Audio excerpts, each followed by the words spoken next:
Last week sa Behind the Clash, nalaman na natin ang mga saloobin ng mga Teen Clashers kasama ang kanilang mga alumni partners sa kanilang naging tapatan sa second night ng Kulabosisan.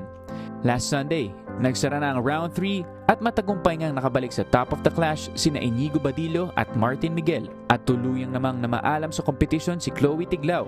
At sa pagtatapos ng round 3, nabuwag ang tatlong grupo pero bago natin puntahan ang mga susunod na magaganap, muli natin balikan ang mga unang pagkikita ng tatlong huling Teen Clashers kasama ang kani-kanilang alumni partner. Dito lang yan sa Behind the Clash.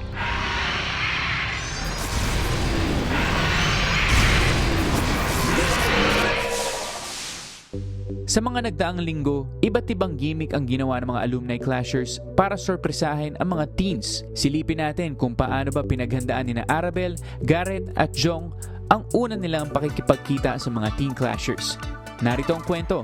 Welcome back, Clash Nation! This is Arabel de la Cruz at ngayon ikasama natin si Chloe Tiglao. Kamusta naman, Chloe? Ang feeling na top 9 ka na. Super unreal po yung feeling na I never thought na napupunta po ako dito. So, I'm super blessed. Congratulations to you! Halika, puntahan natin si Coach Jai. Sino po ba ang kaduet ni Chloe? Ikaw yun eh! Ay, ako ba? Ay! Magkaduet pala tayo! I'm very excited nung nalaman ko na siya. Sabi ko, paano kaya namin gagawin yung song namin? And I'm very happy. Super po nakakasya akong, Auntie, ngayon po, hindi mo ako nakakapaniwala po talaga. Miss Sarah, totoo po. Ate lang, grabe naman yung miss na yan. Ate Wala pong lang. halong Pero always on the harmony side. Ikaw melody. Yes, don't worry too much. Oy, ganun. We got this, girl. Uy, I love We got this. Learn from there. Tutulog na po yata yung box. Nagkausap kami, nagka-understanding kami kung ano yung maganda namin gagawin duelo. Pero I know na meron pa kaming ibubuga dito. Kaya pa namin ito. Ayan, once again, congratulations for being one of the top 9 sa Clash. And of course, good luck. Good luck sa atin and good luck sa'yo. So, thank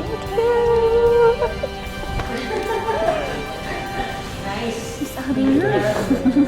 Grabe yung feeling kasi nandito ako ngayon, still part of the competition. Pero last time, kami yung merong kaduet na celebrity. Ngayon, kami na yung magkakaduet ng Clasher. So, I am very honored kasi part ako sa mga napili to do a duet with the Clashers. Chloe has a very sweet voice. Ang maibibigay ko na advice for Chloe in the long run from an ate na sumali na rin ng madaming competition is don't limit and don't buckle. Huwag mong pipigilan kung ano yung kaya ng boses mo, yung kaya mo sa stage habang nagpe-perform. Huwag ka matakot.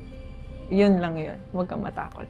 Hindi ko po in-expect na kayo po yung I'm very happy na kung ano yung dinaanan ko rin na nasa punto mo ngayon. I'm really happy kasi masishare ko yun sa'yo. Oo nga. Ako po mismo, parang ini-stop ko po yung sarili kong iba to yung Bata ka pa din naman kasi darating din tayo sa point na yun.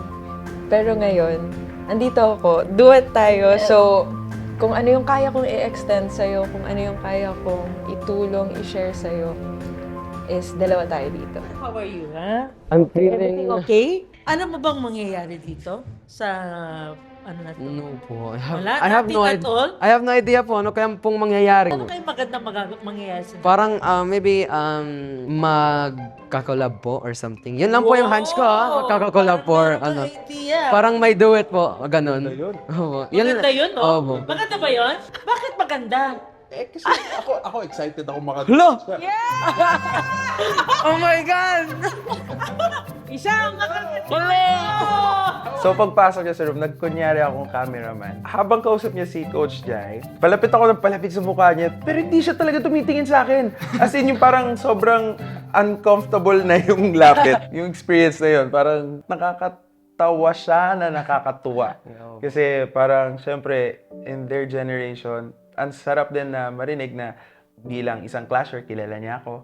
So yun, it's such a fun experience. Yeah, very unforgettable experience.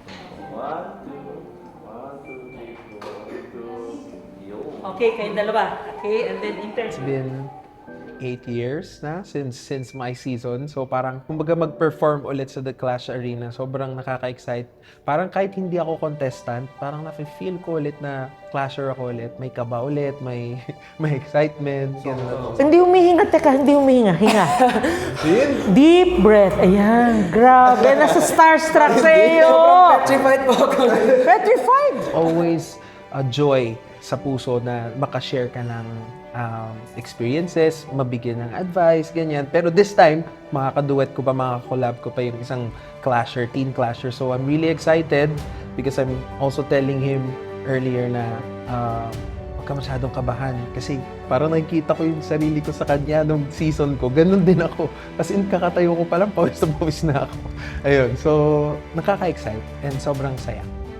I can tell na talagang malakas po yung laban namin. Ibang style po kasi yung kakantahin namin ngayon and talagang paborito ng mga tao. Pero they're not expecting na ganitong style ang gagawin namin. Yeah. And of course, talagang madami kaming mga pasabog para sa inyo. It's gonna be a different Yes, it's going to be take. very, very, very unique po. Nung una po kaming nagkita ni Kuya Jong, speechless ako noon kasi si Kuya Jong na yung napatapat sa akin. Kasi season 1 pa lang, pinapanood ko na dahil nagre-reggae. Tapos, may klipabok ni Kuya Jong. Nung nakita ko siya, nag-perform, tapos nalaman ko pa na siya yung mga kaduet ko, sabi ko, madali lang to. May pagka-same kami ng vibes din. So, parang madali lang din kasi ayusin din yung kung ano yung paano niya i-execute yung kanta. Magaling yan, magaling sa ko. Tipong manglalamon sa lahat ng mga clashers. Sa totoo lang, kasi yung boses niya, ang dami magagawa.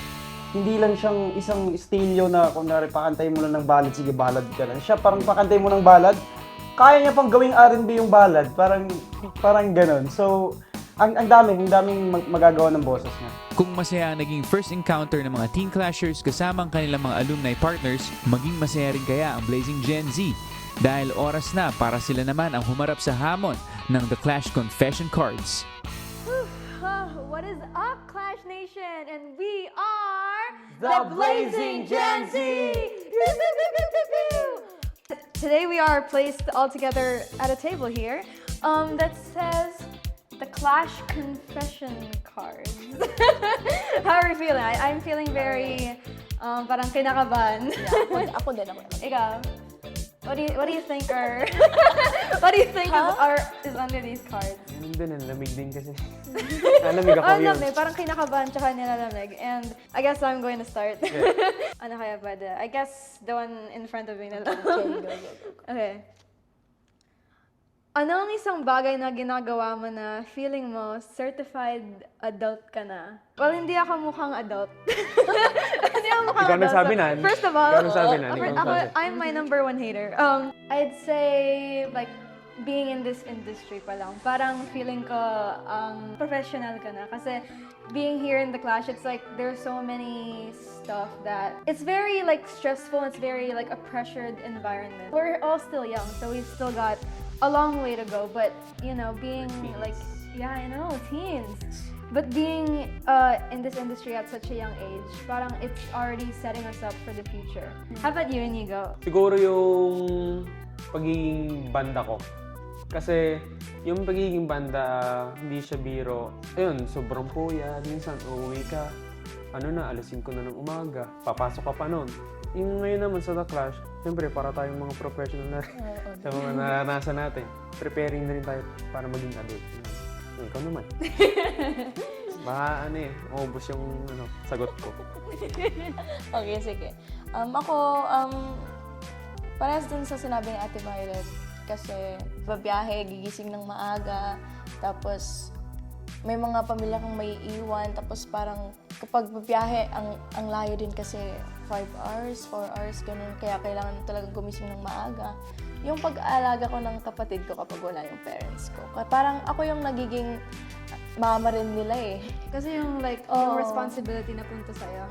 Kasi nga busy yung parents ko kapag pag nandun kami sa bahay, lalo na kapag pagpupunta dito kasi kailangan nilang mag-ipon ng pamasahe papunta dito, maghanap sila ng sidelines. Ikaw ba yung yung eldest?